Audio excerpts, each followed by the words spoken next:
Je pense, sans me tromper, que de tous les spin-offs que l'on a pu avoir dans Walking Dead, Once We Live est certainement celui qui a le meilleur démarrage. Salut à tous et à toutes, bienvenue à vous sur la chaîne de Sam Movie Show.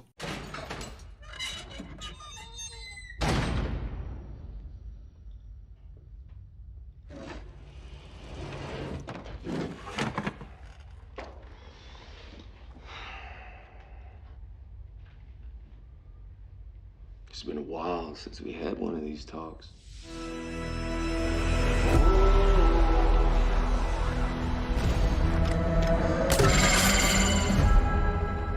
My wife is my choice.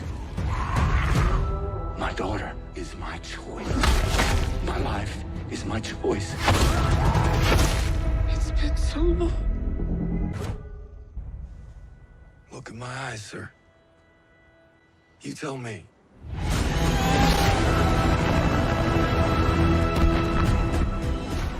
Alors, on va parler aujourd'hui donc de l'épisode 1 de Once We Live, donc le spin-off centré, vous l'aurez compris, sur le retour tant attendu de Rick et Michonne. 6 ans les gars, ça fait 6 ans qu'on attend le retour de Rick. Je n'arrivais même pas à m'imaginer que j'allais voir enfin ce retour. Et pourtant, on y est les gars. Et quel retour, mais quel épisode. Je sais qu'il y en a que ça a peut-être pas plu ou qui vont peut-être pas regarder parce qu'ils se sont désintéressés de la série depuis longtemps. Mais honnêtement, pour des gens comme nous, continuons de regarder la série, qui aimons cette série, on a envie de savoir comment ça va se terminer et forcément on a envie de voir ce genre de spin-off, on a envie de voir le retour de Rick et le moins que l'on puisse dire c'est qu'on n'est pas déçu, très clairement. Alors oui, on a eu des spin-offs qui étaient pas très ouf quoi, hein.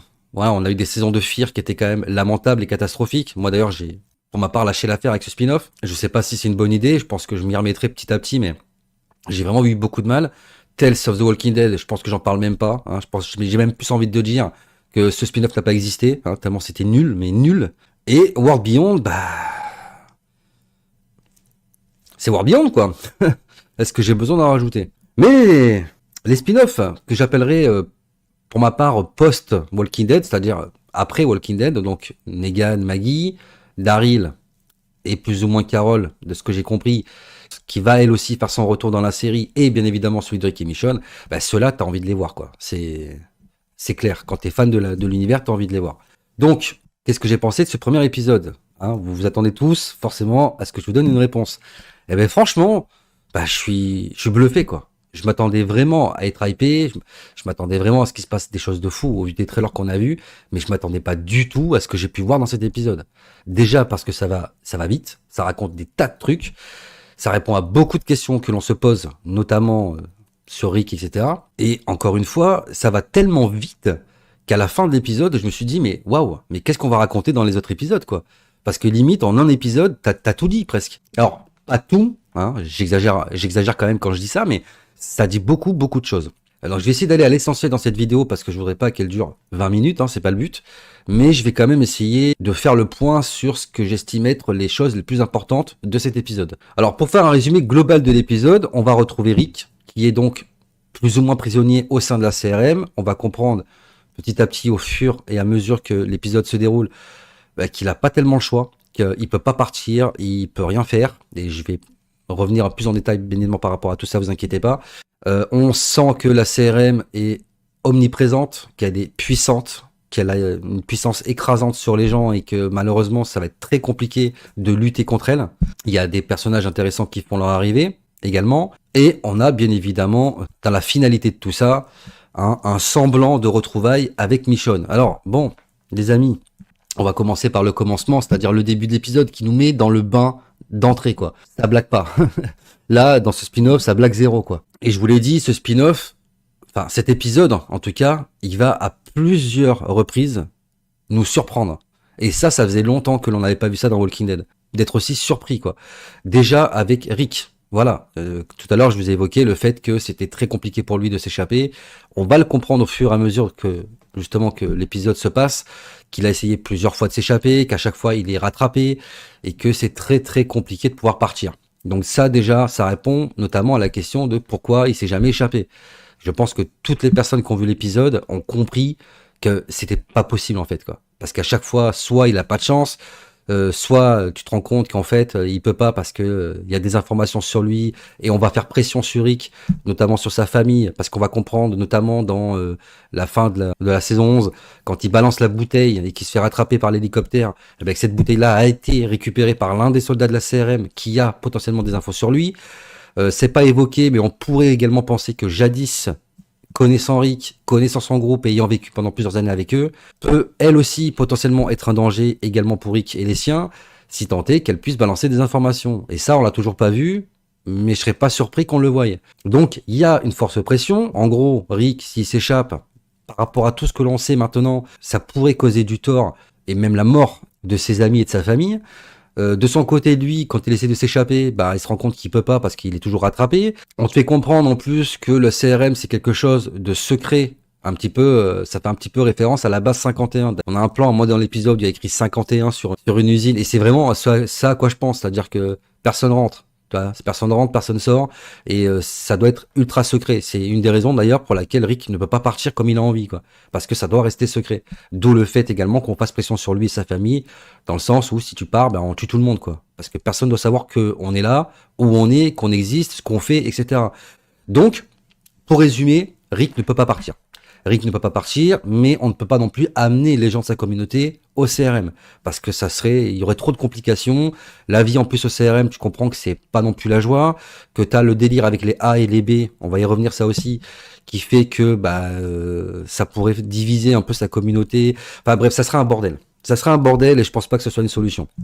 La seule solution, vous l'aurez compris, c'est de combattre la CRM à l'intérieur d'elle-même, comme ça a été le cas pour le Commonwealth.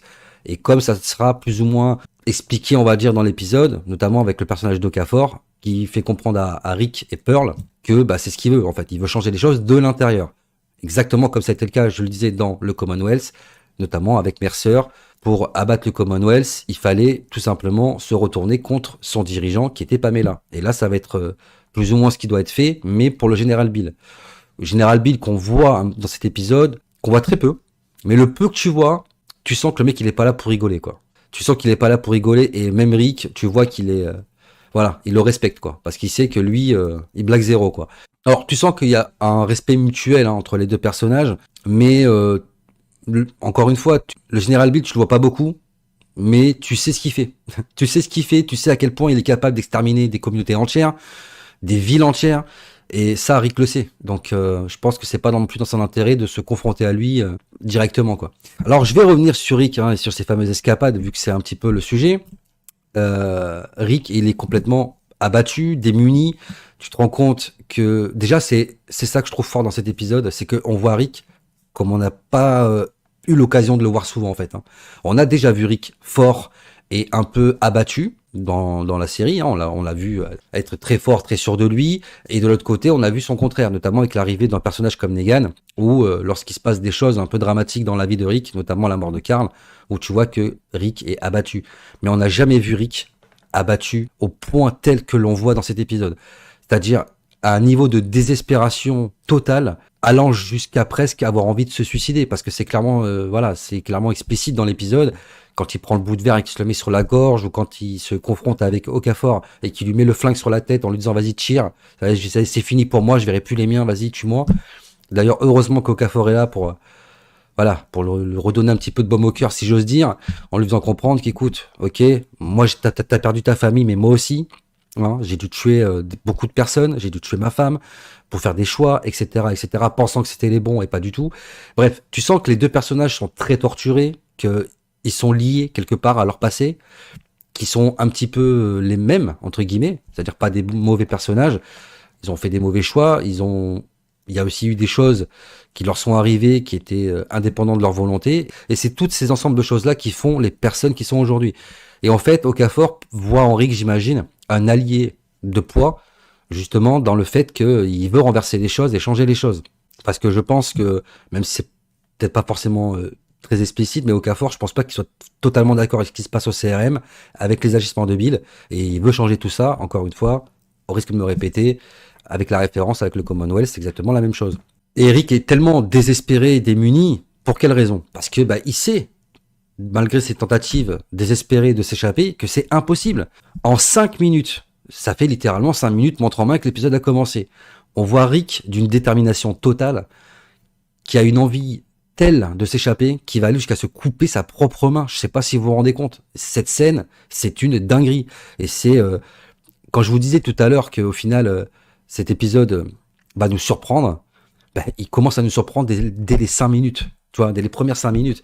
Parce que dans le trailer, on avait vu que Rick avait plus ou moins, il y avait un délire avec sa main. On voyait clairement qu'il avait une main en moins, quoi. Et la première chose que l'on pense, c'est que, il a essayé de s'échapper, et par punition, il s'est fait couper la main, quoi. En gros, voilà, tu essaies de t'échapper, voilà ce qui va t'arriver. Et en fait, pas du tout. D'où le fait qu'on est surpris. À aucun moment, tu t'attends à ce que Rick se coupe sa propre main, quoi. Et surtout quand tu vois que même pas 30 secondes après, il se refait capturer, quoi. Tu vis l'instant avec le personnage. C'est-à-dire que la déception et le désespoir de Rick, tu le vis toi-même. Parce que quand tu vois ça, mais tu te dis, mais comment il va faire, quoi. C'est impossible de s'échapper de ce truc-là. Et en fait, tu te rends compte que le CRM, c'est énorme, c'est colossal, c'est plus gros que tout ce que l'on a pu voir. Et pourtant, on a vu Maggie et Negan à New York. Tu vois, c'est gros New York. C'est petit en comparaison de ce que représente le CRM. Je pense que même au jour d'aujourd'hui, si tu prends toutes les communautés que Daryl a visitées en France, que tu prends tous les personnages et les communautés de Fear, tu prends tous ceux de World Beyond, tous ceux de Walking Dead, avec toutes les communautés réunies, hein, Alexandria, la colline, le royaume, le sanctuaire, tous réunis ensemble, ils ne font pas le poids contre le CRM. Et c'est justement tout le sentiment que l'on a en regardant ce spin-off, c'est que comment ça va finir en fait. C'est que comment tu veux affronter le CRM. On va affronter quelque part une menace, mais comme on ne l'a encore jamais vu. Et c'est ce qui fait justement monter toute la hype avec ce spin-off, en grande partie. Au-delà du fait, bien évidemment, qu'on a envie de revoir tous nos héros se retrouver, et notamment Daryl, etc., etc. Donc il y a un vrai danger avec ce qui se passe au CRM, et Eric l'a bien compris. Je pense que on nous l'explique, voilà, sur une période de 5 à 6 ans dans le premier épisode, que toute cette période, justement, de 5 à 6 ans, c'est une période où il va essayer justement de retrouver les siens, de s'échapper. Et forcément, quand ça fait 5 ou 6 ans que tu essaies de te barrer et que tu n'y arrives pas, complètement abattu. Moi, je pense que j'aurais été abattu bien avant ça. Hein. Moi, je pense qu'au bout de 2 semaines, déjà, j'en aurais eu marre. Hein. Et en fait, Rick a disparu pendant 10 ans, donc le premier épisode va s'écouler, va montrer plus ou moins ce qui s'est passé pendant ces 10 ans-là. C'est-à-dire que tu as une moitié de ces 10 ans où on va te faire comprendre que Rick essaie de s'échapper mais qu'il n'y arrive pas et qu'il est complètement abattu, démuni, qu'il perd espoir au point tel qu'il veut mourir. Et les 5 autres années, ça va être un peu les années de la résiliation, où on se dit, bon voilà, maintenant je suis là, je vais essayer de faire des choses, de sauver le monde, etc. Et puis, puis voilà. Parce qu'on se rend peut-être pas compte, on se rend pas du tout compte, je crois. Mais nous, Rick, ça fait des années, ça fait une dizaine d'années qu'on le voit évoluer avec sa communauté, c'est-à-dire Carl, Daryl, Glenn, Michonne, etc. Alors que dans les faits, tout ce qu'on voit dans Walking Dead se passe sur un très court moment. Ça va très vite parce que les premières saisons, déjà, la quasi-totalité même des saisons, s'enchaînent en fait quand tu regardes bien. Il n'y a pas énormément de sauts dans le temps ou très peu.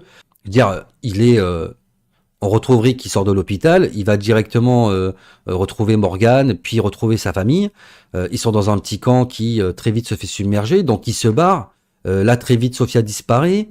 Puis Carl se fait tirer dessus, donc ils atterrissent à la ferme, mais la ferme se fait submerger par des rôdeurs, donc ils se barrent dans la nature, puis ils tombent sur la prison, puis le gouverneur arrive, puis le gouverneur attaque la prison. Ça se passe, il se passe du temps quand même entre tout ça, mais ça s'enchaîne. Vous voyez, le gouverneur arrive, il attaque la prison, il se barre, puis il tombe sur le sanctuaire, puis ils doivent se barrer encore une fois. Puis on tombe sur Aaron, qui les amène à Alexandria, puis Negan il arrive, puis tout ça, ça paraît pas comme ça, mais ça s'enchaîne sur un laps de temps assez court. Il doit se dérouler, allez, je sais pas moi, peut-être entre 3 et 5 ou 6 ans, mais pas plus. Peut-être même beaucoup moins. Là je vous dis 6 ans, mais non, là, j'exagère, c'est beaucoup moins de temps que ça. Il doit allez, au grand max des max, il doit se dérouler 3-4 ans. Là, Rick, il est au CRM depuis 10 ans. Ça veut dire que techniquement parlant, il a vécu plus de temps au CRM qu'avec toute sa communauté réunie depuis toutes ces saisons qu'on le suit. Je sais pas si vous vous rendez compte de la dinguerie. Parce que en fait, on fait un calcul dans notre tête et nous, on calcule pas comme ça, mais en fait, si. C'est comme ça qu'il faut calculer. Ça veut dire qu'il a passé plus de temps à la CRM qu'avec les siens. C'est juste énorme quand tu te poses 5 minutes et que tu vois ça, tu dis waouh quoi. C'est fou. Et donc, bah, encore une fois, je le dis, ça répond à cette question de pourquoi Rick n'a jamais retrouvé les siens. Bah, parce que c'est impossible en fait. Et il le sait très bien. D'où sa résignation. Voilà, tout simplement.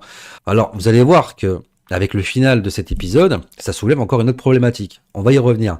Donc, on va suivre donc notre cher ami Rick dans ses péripéties au CRM et on va rencontrer des nouveaux personnages, bien évidemment. Donc, avec Esteban, qui est un peu, j'allais dire le sidekick rigolo, qui est le bon gars, quoi, tu vois, qui est sympa, qui comprend Rick, qui essaye plus ou moins de l'aider. Tu sens que c'est un petit peu un allié, enfin une personne en tout cas avec qui il parle, et que ça l'aide aussi peut-être à garder un petit peu la tête sur les épaules. Mais attention, on ne sait pas qui est Esteban en soi. On le voit un petit peu comme ça et tout, mais on ne sait pas qui c'est. On ne sait pas. Hein, à tout moment, il peut faire partie de ces personnages, tu sais, qui ont l'impression, t'as l'impression qu'ils sont sympas, hein, un petit peu comme Dante, qui était là, ouais, moi je suis médecin, j'aide les gens, puis à la fin tu t'aperçois que le mec c'est une pourriture à la solde des chuchoteurs. Donc on sait jamais. On voit très peu le personnage, le peu qu'on le voit, c'est vrai qu'il a l'air attachant, sympa, on a envie de le revoir, mais on sait très peu de choses sur lui, donc moi je dis méfiance. Alors après on a également le personnage de Pearl, qui est également très intéressant, qui je pense va être au fur et à mesure des épisodes un allié de poids pour Rick. Alors par contre on n'a pas revu Jadis, je sais pas où elle est à ce moment-là. Alors il est évident qu'on va la revoir bien évidemment dans les autres épisodes, mais concernant Jadis, moi j'aimerais savoir une chose.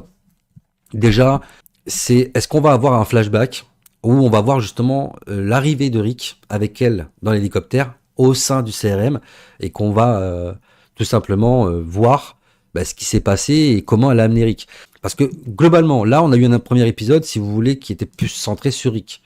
Dans ce qu'on a pu voir des trailers de l'épisode prochain, on sent que ça va être plus ou moins être concentré sur Michonne. Il n'est pas impossible qu'on aura un épisode 3 qui sera plus concentré, par exemple, sur Jadis, justement, avec les flashbacks, les machins, ce qu'elle fait, etc. Et tout le lien qu'elle a avec tout cet univers. Et peut-être un épisode 4 où on aurait un épisode plus centré sur le général Bill, pardon, sur ce qu'il fait à la CRM, voilà, tout ce qu'il met en place à côté, machin, etc. Pour qu'on se rende compte à quel point le mec est dangereux, tu vois. Et après, ça nous laisserait 2 épisodes, donc le 5 et le 6, pour conclure, quoi. Et pourquoi je reviens sur Jadis ? Parce que on va avoir, dans cet épisode, une révélation, notamment d'un autre personnage que l'on rencontre, qui est extraordinaire également, qui s'appelle Okafor, le soldat. Alors non, il est pas général, lui. Je sais plus. En tout cas, c'est un soldat de la CRM qui est très important, bien évidemment, dans la CRM, qui s'appelle Sergent. Voilà, le Sergent Okafor, et qui est un personnage très intéressant, très torturé également. On le voit notamment dans cette fabuleuse scène de confrontation avec Rick, où Rick lui dit ouais, c'est pas toi de choisir pour moi j'ai ma famille, j'en ai rien à foutre de ce que vous faites ici, machin.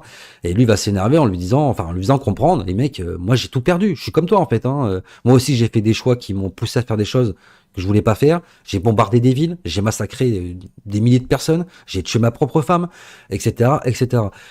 Ce dialogue-là est très fort. L'acting des 2 acteurs, Andrew Lincoln et l'acteur qui joue le rôle d'Okafor, dont j'ai pas le nom, vous m'excuserez, joue très bien. Et ça rend toute cette scène vraiment forte en émotion, quoi. Et tu comprends beaucoup de choses. Et tu sens que Okafor, c'est pas forcément un mec méchant et qu'il a aussi envie de changer un petit peu les choses dans la CRM. D'où le fait qu'il va vouloir prendre Rick avec lui et Pearl pour justement changer les choses à l'intérieur même du CRM. Et donc, revenons à ce que je disais par rapport à ce personnage-là, il va nous en apprendre un peu plus sur ce que sont les A et les B. Les A sont des leaders. Des leaders sont pas forcément bien vus dans le CRM parce que les leaders ont un potentiel justement de foutre le bordel. On a pu le voir notamment, encore une fois, au risque de me répéter, dans le Commonwealth. Ceux qui vont arriver à retourner justement le Commonwealth et à se retourner contre Pamela Milton, c'est les meneurs, c'est les leaders. Voilà, sans leader, il n'y a pas de putsch et il n'y a pas de renversement politique possible. D'où le fait que les A sont pas forcément bien vus dans la CRM. Et d'ailleurs, ce sont des personnes qui ne sont pas directement impliqués dans la CRM. Ils vont rester, mais à l'extérieur. Et après, on a les B qui, eux, sont les gens plus ou moins normaux, entre guillemets, qui, eux, ont le droit de vivre à l'intérieur du CRM. Et je vais revenir sur Jadis, parce que, souvenez-vous, Jadis, quand l'hélicoptère vient pour sauver Rick, elle dit « j'ai un B ». alors qu'elle sait pertinemment que Rick, c'est pas un B, c'est un A. Alors, je pense que si elle le dit, c'est un peu pour l'aider. Hein. Je pense que le but, c'est pas d'aider Rick pour l'envoyer au casse-pipe. Le problème, c'est que les gens de la CRM, à mon avis, sont pas aussi bêtes que ne peut le croire jadis, et que forcément, ils ont compris que le mec, c'était pas un B, mais que c'était un A. Et d'ailleurs, ça serait très intéressant de savoir si ce mensonge-là, qui a l'air anodin dit comme ça, aura un impact sur Jadis ou pas, sur le fait qu'elle ait menti. Ça, j'ai envie de le voir. D'ailleurs, tant qu'on parle d'Okafor, vous vous souvenez quand je vous ai dit que l'épisode nous surprenait sans arrêt? C'est exactement ce qu'ils vont faire avec le personnage d'Okafor. Alors, on retrouve Rick dans un hélicoptère avec Okafor, et là, contre toute attente, il va se prendre une espèce de missile dans le ventre, on sait pas trop ce que c'est. Enfin, on sait pas trop ce que c'est. Avec le bruit que fait l'arme, on comprend que c'est Michonne. En tout cas, c'est clairement le même bruit que fait l'arme de Michonne dans le trailer. D'ailleurs, moi, c'est pour ça qu'instantanément, je me suis dit, c'est Michonne, c'est bizarre. C'est bizarre déjà que ce soit elle et qu'elle soit déjà là. Ce à quoi, après, je me suis ravisé en me disant, si ça se trouve, c'est une arme qui est commune. C'est-à-dire qu'elle a volé ça à un soldat ou à je sais pas qui, mais c'est pas forcément elle. Mais en fait, si. C'est Michonne qui va bombarder l'hélicoptère. Alors déjà, première surprise, tu ne t'attends pas une seule seconde à ce que Michonne apparaisse dans le premier épisode. Et encore moins pour ce qui va se passer par la suite. Tu t'attends pas du tout à ce qu'un personnage aussi important que né Okafor meure directement dans le premier épisode. Ça m'a vraiment surpris. En plus, attention comment il meurt. Hein. Attention comment il meurt. Hein. Le missile à retardement qui explose dans l'hélicoptère et qui désintègre Okafor. Il n'y a pas d'autre mot. Donc l'hélicoptère se crache. Il reste Rick et 2 ou 3 soldats avec lui qui vont immédiatement se faire exploser. Cette arme, elle est ultra cheatée. Hein. Je sais pas c'est quoi ce truc qu'elle a Michonne, mais c'est ultra pété, quoi. Elle va commencer à buter tous les soldats, et puis au moment où elle va pour tuer Rick, elle lui enlève le casque, et là, on a les amis, encore une fois, surprise totale, Michonne qui retrouve Rick dans le premier épisode. Et ça, je m'y attendais pas, parce que littéralement, je suis content, hein. Je suis là, waouh. Alors après, attention, c'est quand même un peu des salopards, parce qu'ils ont coupé l'épisode au moment précis où ils se retrouvent. Tu vois, t'as pas le temps de les voir, même ne serait-ce que s'enlacer ou quoi, ça coupe. Mais c'est surtout, après coup, je me suis dit, mais ils vont faire quoi pour les prochains épisodes? Parce que justement, tout l'intérêt de l'épisode, enfin, tout l'intérêt, on va dire, de ce spin-off, au-delà du fait d'apprendre ce que devient Rick, etc., c'était que Michonne retrouve Rick. À aucun moment, tu t'attends à ce que ça se passe aussi vite, quoi. Parce que là, clairement, qu'est-ce qui va se passer? Moi, je le sais plus ou moins ce qui va se passer. Enfin, dans la logique des choses, on pourrait se dire, écoute, barre-toi, fais-toi passer pour mort comme c'était, comme t'avais prévu de le faire. Oui, parce qu'à un moment donné, Rick, dans ses fameuses tentatives, il a une idée. Il se dit, tiens, vu que je suis un soldat du CRM, je vais prendre le corps d'un soldat, je vais lui couper la main, je vais lui mettre mes plaques avec mon nom dessus, et je vais me faire passer pour mort. Et ciao. Sauf que non, parce que justement, c'est après ça que Pearl va l'empêcher de partir, en lui expliquant justement que le CRM, ils ont des informations sur lui. Notamment avec la bouteille qui est retrouvée par Okafor, ce qui conduira notamment à la fameuse scène où les deux personnages se battent, tout simplement. Parce que, il y a une grosse pression qui pèse sur Rick. En gros, c'est si tu t'échappes, on bute tout le monde. Ils ont des informations. Donc, il peut pas s'échapper. Et ça, tu l'apprends de la bouche de Pearl. Donc, cette tentative tombe à l'eau, et là, tu te dis, c'est le moment. Sauf que, non, parce que ça, c'est encore la problématique. Rick retrouve Michonne, mais je pense pas qu'il va pouvoir partir avec elle. Donc, il va très certainement lui dire de s'en aller, de partir. Enfin, ils vont devoir se séparer. Et justement, tout l'intérêt de la suite du spin-off, c'est de se dire, mais comment ils vont faire pour réellement se retrouver et se barrer ensemble. Donc, cette vidéo commence à être un peu longue, mais il y a tellement de choses à dire que c'est compliqué de la faire trop courte. Donc, pour finir, je dirais que c'est un épisode qui promet beaucoup de bonnes choses pour la suite.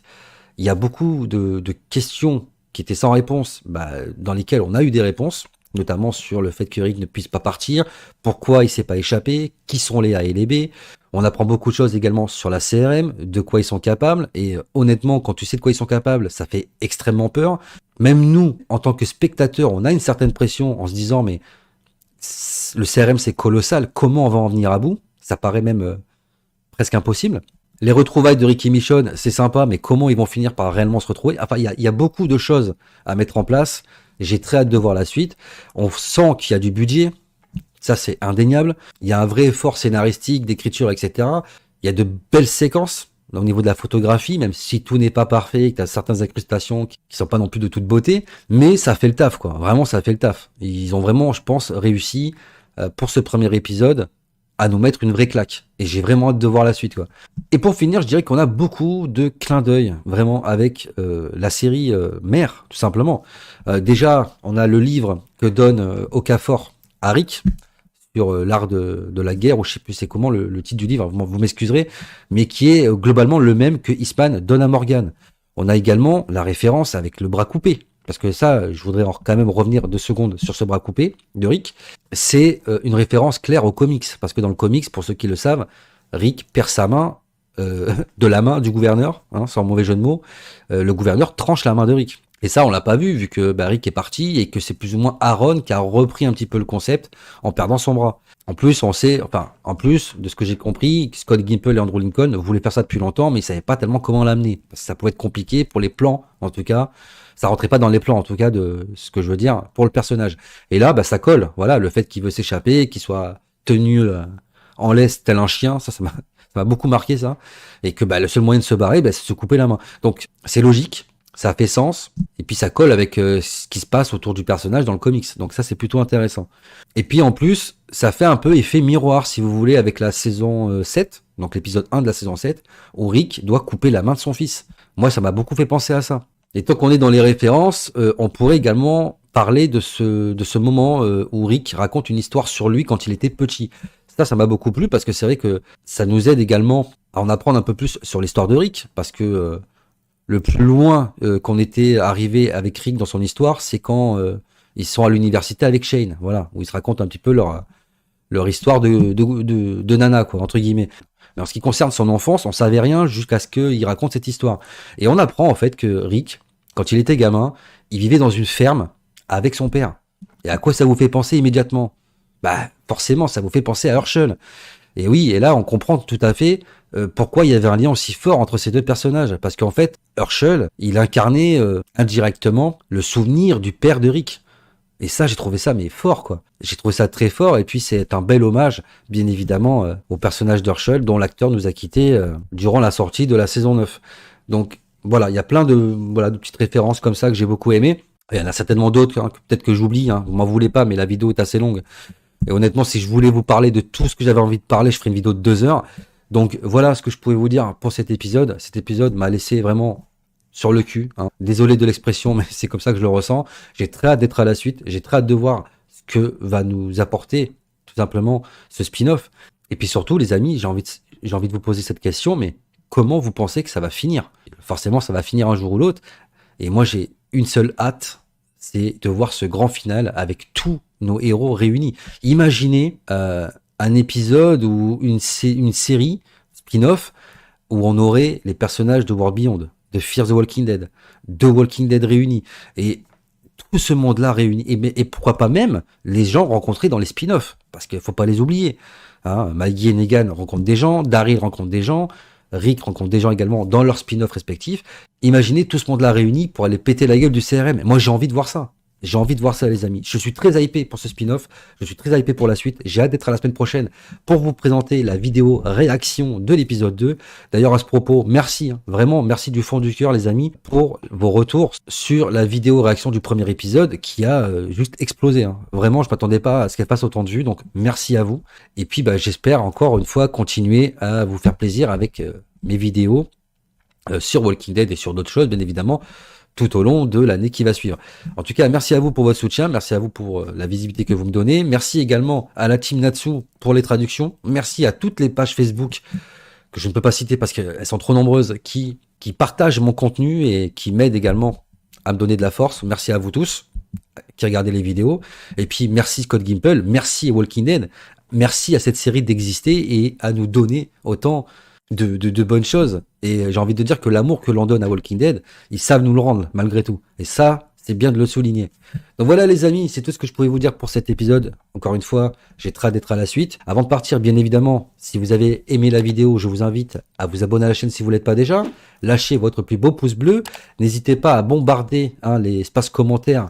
J'ai très hâte de vous lire et de vous répondre pour avoir bien évidemment vos avis, vos retours sur ce que vous avez pensé de cet épisode. Ça m'intéresse vraiment de savoir ce que vous en avez pensé. Suivez-moi sur les réseaux sociaux dont les liens sont disponibles en description de la vidéo et n'oubliez pas d'actionner la cloche des notifications pour ne pas rater les prochaines sorties vidéo sur la chaîne. Quant à nous les amis, on se retrouve dès la semaine prochaine pour l'épisode 2 hein, la vidéo réaction et critique, et pour encore bien d'autres vidéos. Il ne me reste plus maintenant qu'à vous laisser. Je vous dis à très bientôt pour de prochaines vidéos sur la chaîne. D'ici là, portez-vous bien, prenez soin de vous et des autres. À la prochaine. Big up.